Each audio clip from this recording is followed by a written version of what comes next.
I'm Ed Biden, one of the co-founders of Hustle Badger. We provide both AI training, but also super practical advice and support on building digital products into product managers. A few kind of points of housekeeping. This is being recorded, so I will actually share a few links if you want to catch up on the recording or register for future events. You can do that through our Luma page and through our YouTube page. It's live, so if you have questions, stick them in the chat. I will get around to answering them. If not during the flow, then I'll at the end. But do make the most of being here in person. I'll answer those questions. So let me just sort out my windows. There we go. Okay, let's talk about AI prototyping, or how to build prototypes and digital products in just a few moments. And I'm going to start with this example of a senior product manager called Benny, who actually came on one of our courses a few weeks ago. And this is what he built in like a few hours. He was a tennis enthusiast, and he wanted to get live updates on the kind of big tennis tournaments. So he connected various APIs together. He connected a Stripe integration so he could take payments. He uploaded it all to GitHub. But you can see here, I'll play this video, and you can see he's testing on his computer, and the scores coming through on the app on his computer that he's coded himself using some of these tools is exactly what you can see on the TV on the match that's being played live, which is really, really cool.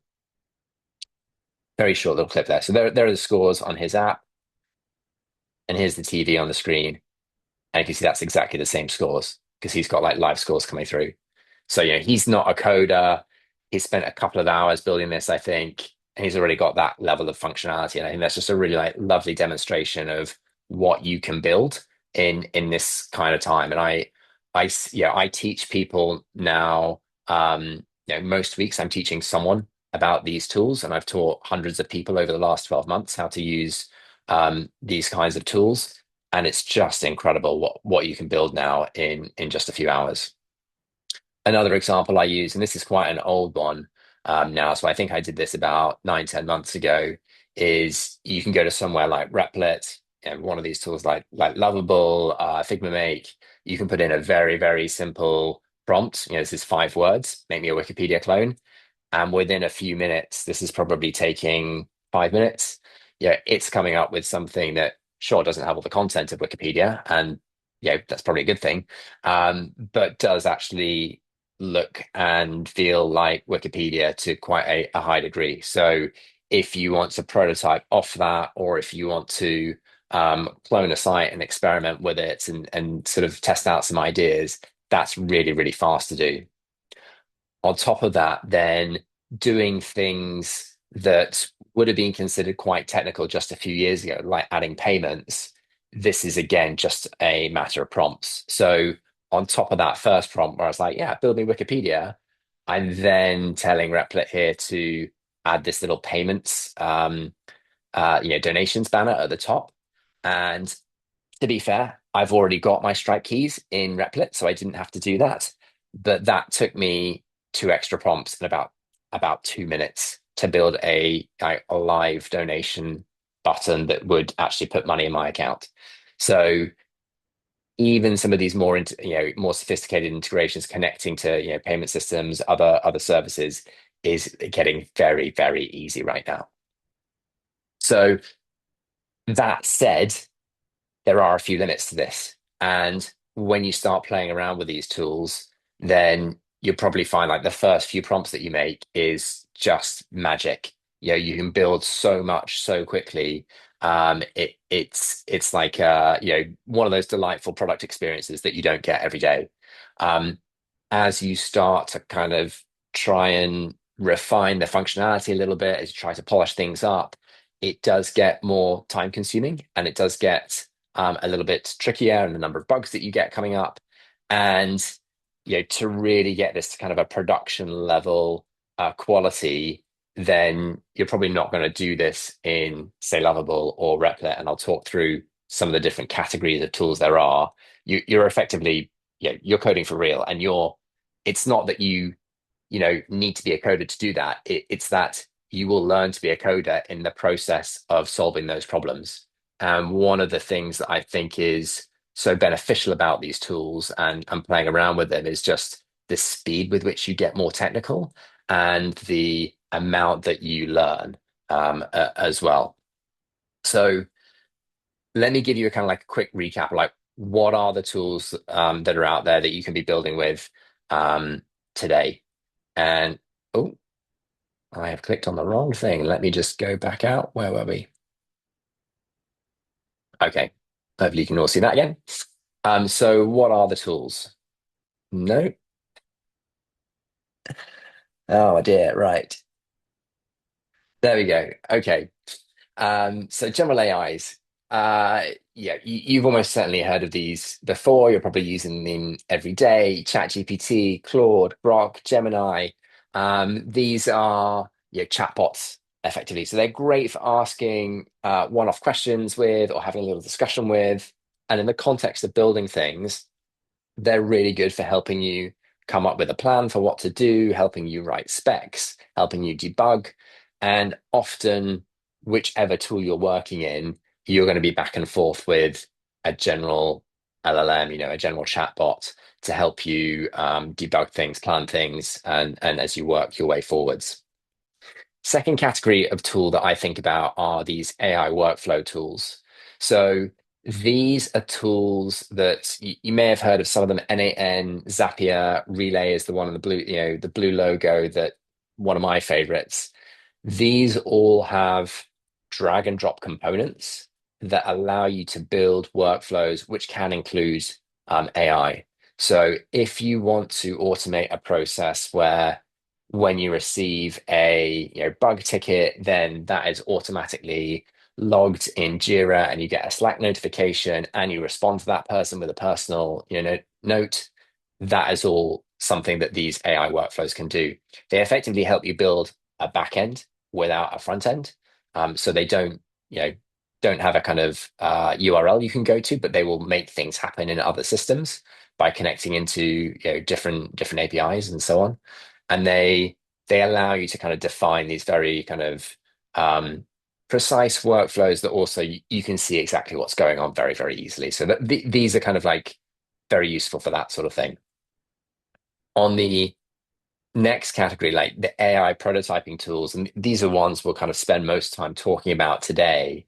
Here you've got tools like Lovable, Replit, Bolt, V0, Figma Make. There's a whole bunch of these, right? And they allow you to put in a prompt and get out working code. And crucially, these are browser-based products that also take care of deploying code to the internet. So when you build something in Lovable, that is basically one click for, not just you to be able to see it, but anyone in the world to be able to see it with its own URL. And so these are kind of, as I say, just like amazing for throwing together prototypes, but also building, personal software, internal tools. I'd say like low volume um, use tools that are completely functional. If you want to do something a bit more production grade, if you want to get that kind of up to 100% in terms of quality, start charging for a product, you're probably going to want to switch to these AI coding tools. And most of these are IDEs, they're integrated development environments, but also some agentic tools like Claude Code.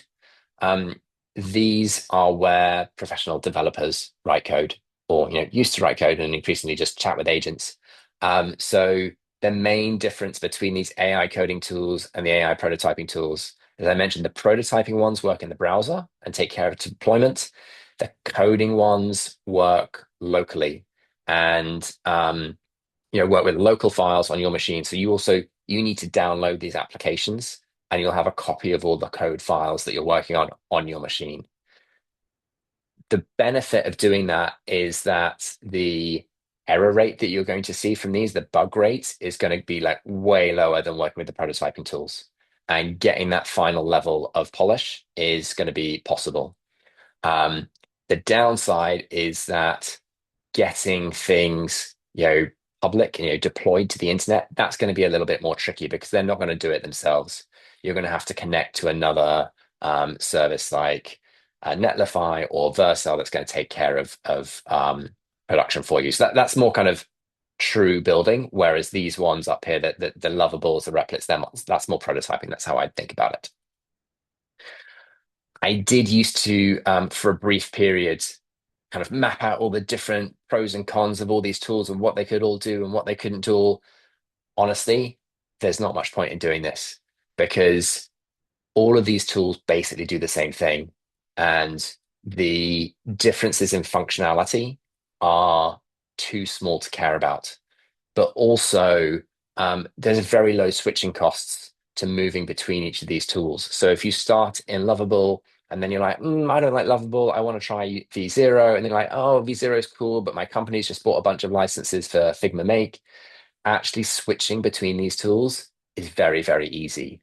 So if you're trying to decide which of these tools to choose, don't worry about it too much. Just choose, the first one in the alphabet, whichever one last appeared in your LinkedIn feed, whichever one your company's got a license to. It really doesn't matter that much. They all basically do the same thing. Once you've picked one, and you can actually do this with multiple tools at the same time because they're browser based. So you could open, three windows, one with Figma Make, one with Lovable, one with Replit, and build the same thing in each of them.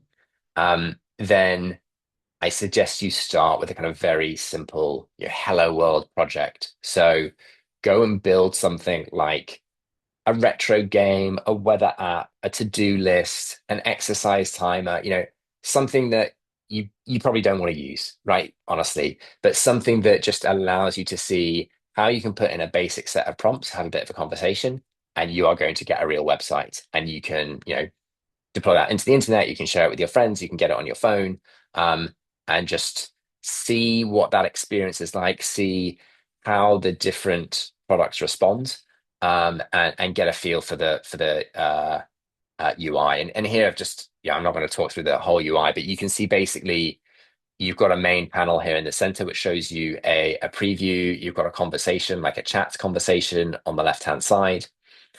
You can put in a little prompt here. So build me a simple task tracker. I can use day to day. That's what I've put in.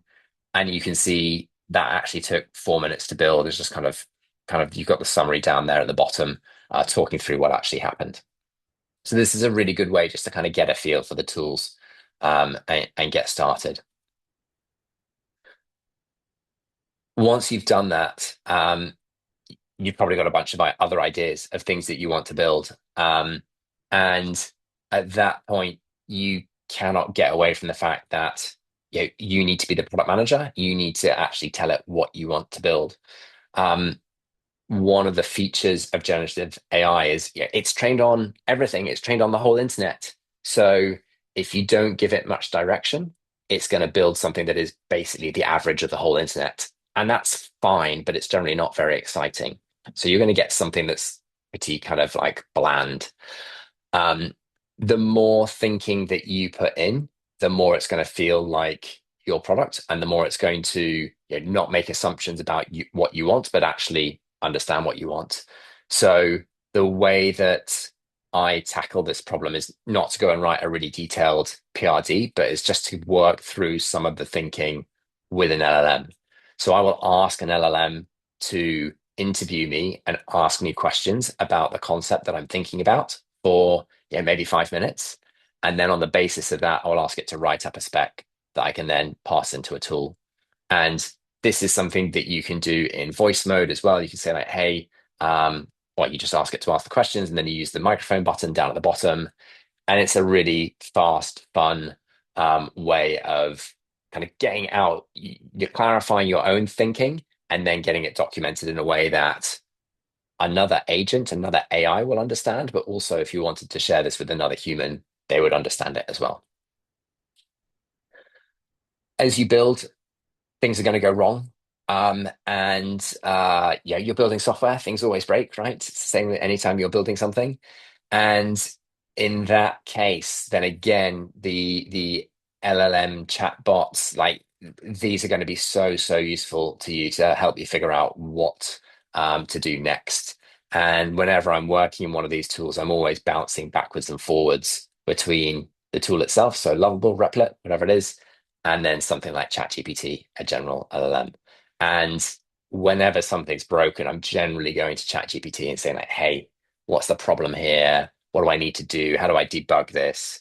And they're just phenomenally good. And half the time, I'm not even saying, "How do I debug this?" I'm literally just kind of screenshotting something, dumping it into ChatGPT, and letting it kind of realize that I need help debugging.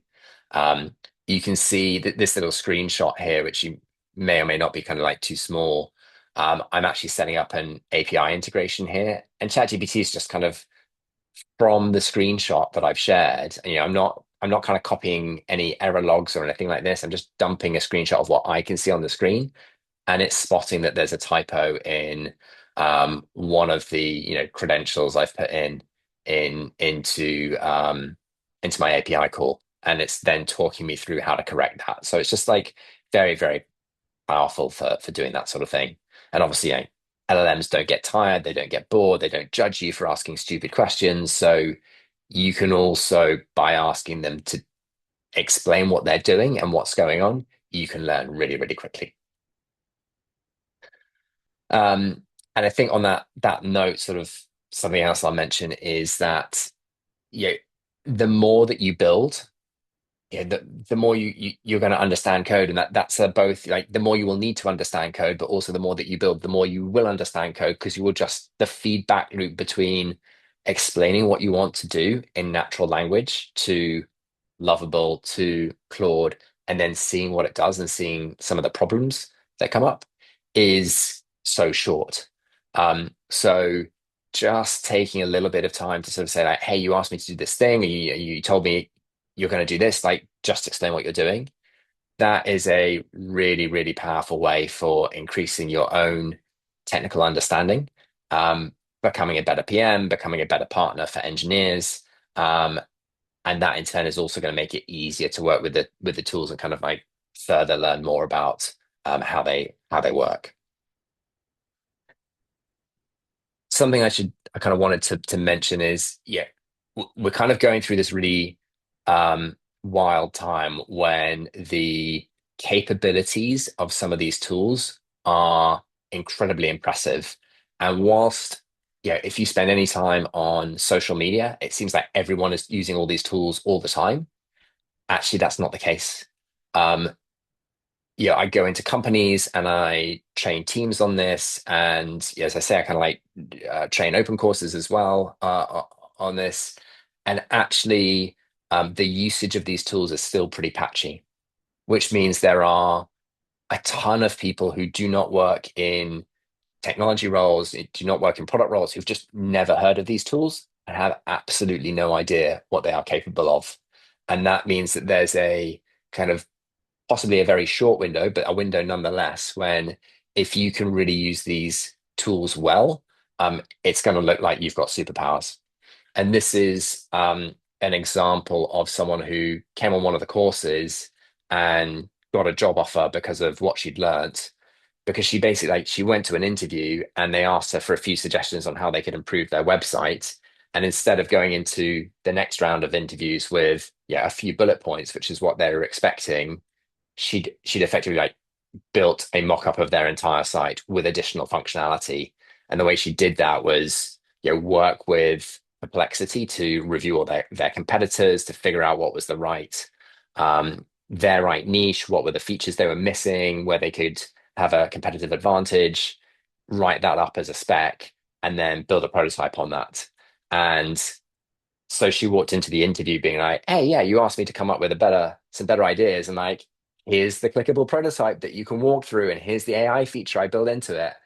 They were absolutely blown away, as you can imagine. If you just didn't know that was possible, and you're expecting someone to come back with a few notes, and they built you a website, like that is obviously going to impress them. So I think these are skills that, if you work in product, if you work in the digital space, you really need to be thinking about how you get your head around. This has been like a very, very quick overview. That said, I think like you can get a really long way going and playing with these tools yourself and following the kind of the few simple rules that I've outlined. Go play with the tools, ask the LLMs how you can do more, um, ask them to help you understand what you're doing, and going from there. That said, if you do want more support, if you want to be like led through that process, if you want to work with a group of peers and see what everyone else is building and be inspired by that, then we do have a 4-week Build with AI course, which kicks off in a couple of weeks' time, so the middle of March, where we run through all of those 4 different categories of tools. So the general LLMs, the workflow builders, the prototyping tools, the AI coding tools, and we build stuff, and we talk through all the tips and tricks and so on. And so do check that out if you want to kind of that kind of level of support. I'll dump a few more links in the chat as well. If you're also looking at just building AI products, so not building with AI tools, but building products which have AI at their core, we have another course for that called Deploy an AI Agent, where we talk about evals, where we talk about building agents and how to do that in an effective way as well. So that may be of interest. And I just mentioned that here right now. I've kind of powered through that really quickly. I'd love to hear your questions. Really happy to kind of tell you more about these. Like you know, let me know what you'd like to hear, basically.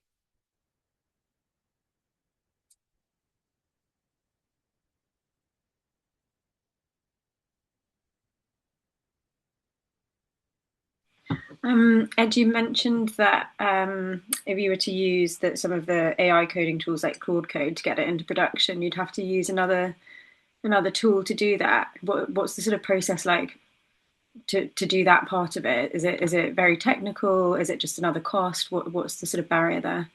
Yeah, it's a little bit technical, and it's one of those things that, again, like ChatGPT will talk you through this. So, and you will be able to do it if you spend an hour or two, working through it. So it's not kind of a insurmountable technical thing that you can't do. If you haven't studied computer science, like anyone could absolutely do this.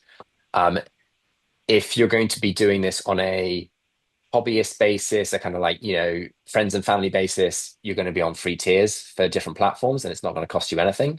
If you start getting real users, if you start scaling up, yes, it's going to be additional costs, but that's probably to be expected. And effectively, you're going to need a service like Vercel or Netlify that actually hosts your app.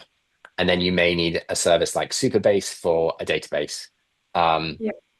that's basically it. And you'll probably connect both of those through GitHub, and you'll probably get um, Cursor or Claude Code or whatever you're using just to talk you through it. And once you've set it up and once you're used to it, then it's really just as easy as using Lovable or something like that. Okay, cool. Thanks.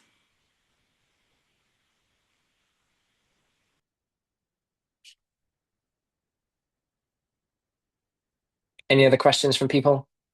Feel free to dump them in the chat or just come off me. Right. Alexander's asking, from a flight level point of view, how do you see which leadership level target audience hands-on vibe coding is necessary? So yeah, I think the way that I think about this is if you're working in a kind of product engineering space, then everyone should know about this, right from CPO level down to junior PMs, right? I've literally the call I had before this one, I was teaching a group of CPOs how to use these tools.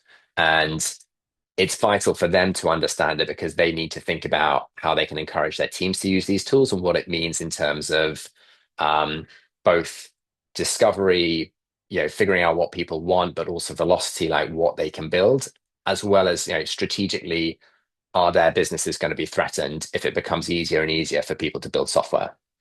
And then from a more kind of, individual contributor, mid-level PMs, senior PMs, I think also, clearly important for them to be able to build because the way that you build products is going to kind of fundamentally change over the next year or two. Because instead of, you know, doing a bunch of research and then writing a PRD or a big document and then discussing it with people and handing it over to engineers and waiting for them to build it, you're going to have a much more fluid conversation where actually you probably like you still do your research, right? But actually you don't need very much research before you throw up a prototype because it's so easy to do that. You then use that going back into further, user testing interviews. And then maybe there's some kind of handover to engineers or something for them to productionize it or think about, security scalability or how it fits into your existing architecture. So I really think that yeah, this is useful for everyone at every level.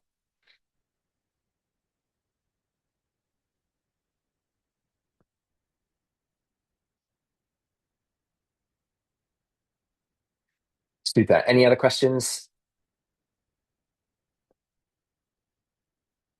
Please do reach out to me if there's anything that you think of later on that you want to answer. And we do have a bunch of other videos on our YouTube channel if you're interested in learning a bit more. But with that, uh, I'll say goodbye and hopefully see you soon.